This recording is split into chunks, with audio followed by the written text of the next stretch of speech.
পাকিস্তানে হামলার প্রস্তুতি নিচ্ছে ভারত, এমন বিস্ফোরক মন্তব্য উঠে এসেছে নিউ ইয়র্ক টাইমের এক প্রতিবেদনে। জম্মু কাশ্মীরের পেহেলগ্রামে সাম্প্রতিক সন্ত্রাসী হামলার পর চরম উত্তেজনার বশবর্তী হয়ে কি এমন সিদ্ধান্ত নিচ্ছে ভারত?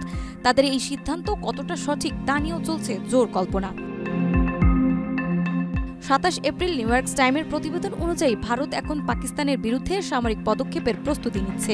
প্রধানমন্ত্রী নরেন্দ্র মোদী বিশ্বের একাধিক নেতাদের সঙ্গে আলোচনা করছেন, তবে মূল সামরিক অভিযানের যৌক্তিকতা তুলে ধরতেই এই তৎপরতা চলছে বলে জানিয়েছেন কূটনৈতিক সূত্র। কাশ্মীরে হামলার পর থেকেই সীমান্তে গোলাগুলি এবং এলাকায় ব্যাপক ধরপাকড় শুরু হয়েছে। শত শত মানুষ গ্রেপ্তার হয়েছে।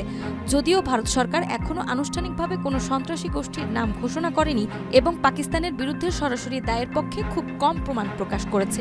পাকিস্তান এই হামলার অভিযোগ অস্বীকার করেছে। পানি প্রবাহ বন্ধ, পাকিস্তানি কূটনৈতিকদের বহিষ্কার সহ ভারতের বেশ কিছু কঠোর পদক্ষেপের জবাবে পাকিস্তান যুদ্ধবিরতির চুক্তি স্থগিতের ঘোষণা দিয়েছেন। একই সাথে দুই দেশের পরমাণু শক্তিধর হওয়ার সামরিক সংঘাতের আশঙ্কা বিশ্বজুড়ে উদ্বেগ বাড়িয়েছে। বিশ্লেষকরা মনে করছেন ভারত এখন আন্তর্জাতিক চাপের তোয়াক্কা কম করছে।